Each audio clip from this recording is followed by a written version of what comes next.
ये पुलिया है जो आपको दिख रही होगी बैकग्राउंड में, जो इस रोड से रात में निकलते हैं, आपको दिख रही होगी ये वाली। और ये यही है, ये वाली लकड़ियाँ, ये पुलिस भी गश्त देती है थोड़ी दूर। हेलो गाइस, तो आज हम जा रहे हैं हारे और हमारा लगा होगा भट्टा, और भट्टा को पकाने के लिए हमने आगी उसमें डाल दी है। लेकिन आगी डालने से पहले उस पर कुछ चढ़ाया जाता है, पानी आनी डाला जाता है और अगरबत्ती भी लगाई जाती है, नहीं एक तरीके से पूजा की जाती है। हमारे पास उस समय ना तो प्रसाद था ना अगरबत्ती थी, कुछ भी नहीं था, तो इसलिए हमने आगी डाल दी उसमें। और अब हम फिर घर आए और घर से फिर हार के लिए जा रहे हैं, तो भट्टा पे वो लगाने के लिए, प्रसाद वगैरह चढ़ाने के लिए। तो बने रहिए हमारे ब्लॉग में। और दोस्तों मैं एक बात और बताना चाहता हूँ आपको कि अगर आप ब्लॉग बनाना चाहते हैं, हकीकत में आप ब्लॉगर बनना चाहते हैं, तो दो बातें मेरी आप मान लीजिए। पहली बात कि आपको उसमें मरे मरे नहीं बोलना है, यानी कि ऐसा नहीं सोचना है कि कोई क्या कहेगा या शर्म लगेगी आपको। आप बोलिए, आप ऐसे माहौल में रहिए, ऐसे एनवायरनमेंट में रहिए कि आपको बोलने में कोई तकलीफ ना हो और कोई आपको डीमोटिवेट ना करे। यानी कि कोई ऐसा व्यक्ति ना हो आपके आसपास जो आपको ये कहे अरे तू क्या कर रहा है, इससे कुछ नहीं होने वाला। ठीक है, ऐसे माहौल में मत रहिए आप। और दूसरी बात कि जब भी आप बोलें तो आप ऊर्जा से लबालब होने चाहिए, यानी कि आप आपके शरीर में एकदम ऊर्जा होनी चाहिए, बोलने की एक जिज्ञासा होनी चाहिए। ये दो चीज़ें जब आपके अंदर रहेंगी तो मेरा this is my personal opinion कि आप सफल होंगे और ज़रूर होंगे। और मैं ये एक बात और भी कहना चाहता हूँ आपसे कि जब भी आप ब्लॉग बनाएंगे तो ऐसी जगह बनाएं जहाँ आपको भी इंटरेस्ट हो। ठीक है, क्योंकि जब आप कहीं घूमेंगे, कुछ देखेंगे, तो स्वाभाविक है जो आपके दर्शक हैं, यूजर हैं, वो भी देखेंगे। और आप अपने मुंह पर यानी फेस पर फोकस करने की बजाय माहौल पर फोकस करिए। देखिए, अब अगर मैं चाहूँ अपना फेस अकेला दिखाऊंगा तो क्या आप लोगों को पसंद आएगा? नहीं आएगा। इसलिए मुझे ऐसी चीज़ दिखानी चाहिए कि जिससे आपको लगे कि हाँ कुछ मेरे बैकग्राउंड में अच्छा है। और हो सके तो ऐसी नई नई जगह जाइए जहाँ लोगों ने कम देखा हो। ठीक है, और चलिए हम आपको ले चलते हैं अपने हार में। देखिए इतनी बड़ी बड़ी दूबा होती है हारों में और बहुत अच्छा लगता है। मतलब हारों में क्या है कि जो खेत खलियान होते हैं वो वहाँ जो ऑक्सीजन होती है वो काफ़ी अच्छी होती है, घरों से तो बहुत ही अच्छी होती है और काफ़ी ठंडक होती है। क्योंकि घरों में जो दोपहरी के टाइम पे बहुत तपन होती है, तपते हैं घर इस वजह से। लेकिन यहाँ पर नहीं ऐसा देखने को मिलता है, यहाँ पर बहुत अच्छा लगता है। मतलब देखिए, एक यहाँ दिक्कत ये आने लगी है आरों में कि ये लुखड़िया है, ये वाली लुखड़िया, इसे गाजर घास बोलते हैं। ये बहुत ज़्यादा होने लगी आजकल बुंदेलखंड में। कहाँ से आई, कैसे आई, पहले ये नहीं देखने को मिलती थी। पहले पमार नाम की एक मतलब दूबा या घास वो बहुत पाई जाती थी, जो कि अब विलुप्त हो चुकी है यहाँ पर। और चलिए देखते हैं।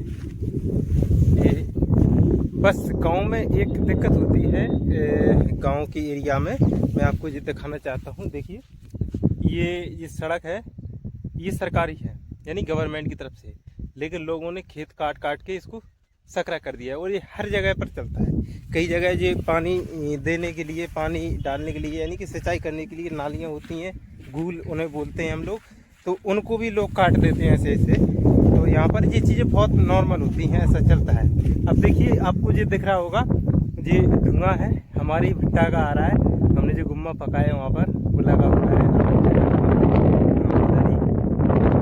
चलिए, ये आपको कैसा लग रहा है मतलब बैकग्राउंड, प्लीज कमेंट में याद लिखिएगा। क्योंकि ये मेरा फर्स्ट ब्लॉग है और मैं वैसे ब्लॉगर तो नहीं बनना चाहता, लेकिन वीडियो ज़रूर बनाना चाहता हूँ, क्योंकि मुझे लगता है कि मेरे में कुछ है। मुझे ना अपनी बातें किसी को बतानी चाहिए, ये मेरे पास यानी कि एक प्रकार से दूसरे को समझाना मेरी जिज्ञासा है। चलिए आपको फिर ले चलते हैं, नो बकवास।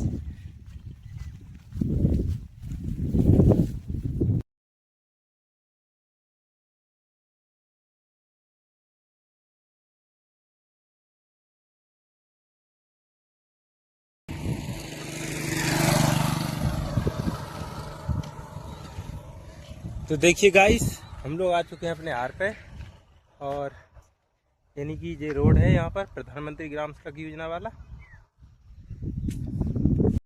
तो देखिए गाइस, हमारे पीछे आपको एक चोटी दिखाई दे रही होगी, वो हमारे यहाँ की माता हैं, बाराही देवी माँ बोलते हैं उनको।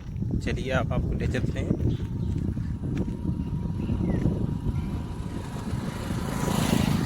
बने रहिए हमारे इस ब्लॉग में। और यार, अगर आपको हमारा ब्लॉग 1% भी पसंद आ रहा है ना, तो प्लीज़ लाइक कर देना, क्योंकि ये बंदा ना अभी सोशल मीडिया पर एक प्रकार से गरीब है, ठीक है। बहुत सारे लोग मुझे देख रहे हैं, लेकिन आजकल सब लोग जानते हैं कि हाँ ब्लॉगिंग चलती है, तो इस वजह से ब्लॉगिंग सभी लोग करना चाहते हैं और सभी लोग ब्लॉगर बनना चाहते हैं। यहाँ तक कि मात्र ब्लॉगिंग करना आदमी का शौक नहीं है, एक मजबूरी भी बन गई है, यानी कि इससे पैसा इनकम इन सब के वास्ते भी लोग ब्लॉगर बनना चाहते हैं। देखिए ये जो धुआं है वो हमारे ही भट्टे का है।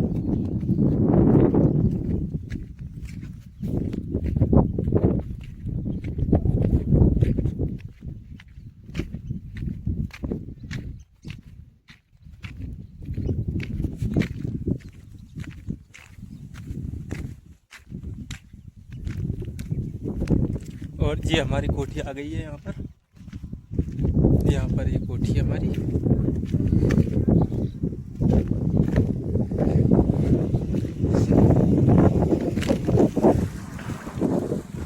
देखिए ये है हमारी कोठी, आपको दिख रही होगी ये वाली।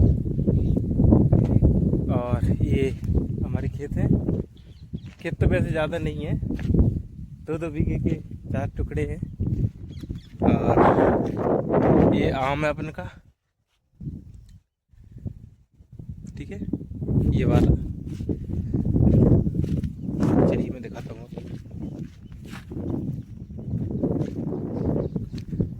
और ये पुलिया है जो आपको दिख रही होगी बैकग्राउंड में। मैं एक बात बता दूं, इस समय यहाँ पर बहुत सारी घटनाएं देखने को मिलती हैं, यानी कि बहुत लोगों की लूटामारी हो जाती है यहाँ पर। इसलिए पुलिस भी गश्त देती है थोड़ी दूर, उधर पुलिस रुकती है माता के मंदिर के सामने रोड पर, क्योंकि यहाँ पर बहुत सारे लोगों का पैसा लूटा जा चुका है जो इस रोड से रात में निकलते हैं, ठीक है। अब देखिए धुएं की वजह से मुझे सांस लेने में भी दिक्कत हो रही है। यही है भट्टा।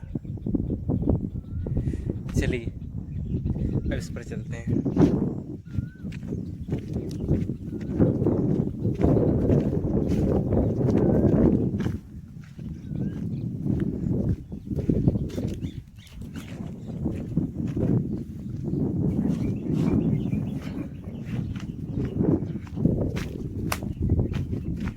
ये आम का पेड़ है और ये भट्टा लगा होता है।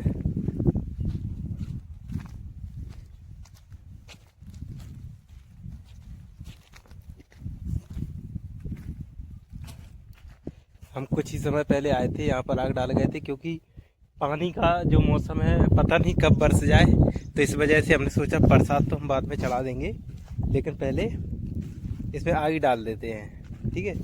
अब देखिए कई लोग सोचेंगे कि ये क्या है यार, ये तो भट्टा है, एक प्रकार से धंधा या व्यवसाय है, इसमें क्यों प्रसाद वगैरह चढ़ा देते हैं। मैं बताता हूँ कि हमारे देश में बहुत सारी प्रथाएं और संस्कृतियां रही हैं, और सबसे मजबूत एक संस्कृति रही है जो प्रकृति पूजक है, यानी कि प्रकृति की पूजा करती है।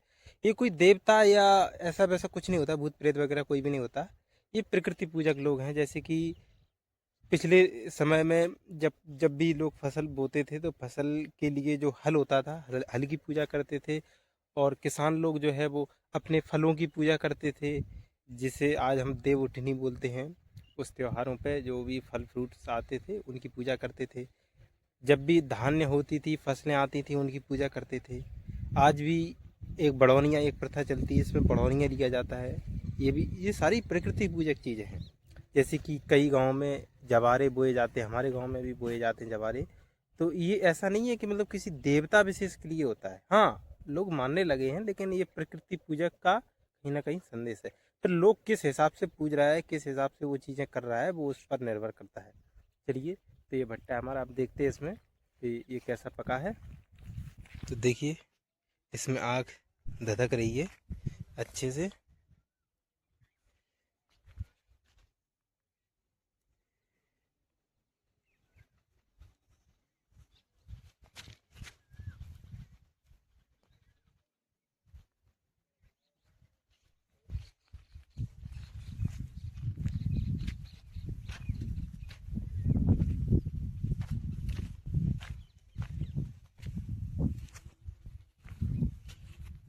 इसमें ईंटें लगी हुई हैं, यानी गुम्मा बोलते हैं उसे।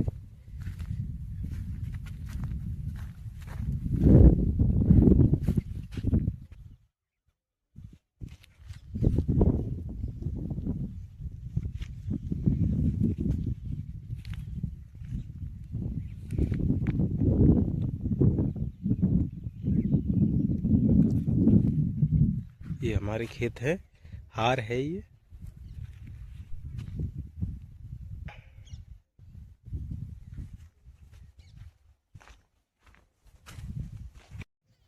तो देखिए गाइस, अब हम कुछ यहाँ पर पक्षी हैं उनको भी प्रसाद डालेंगे ताकि वो खा सकें। ये मूंगफली और इलायची दाने हैं, देखिए ये है।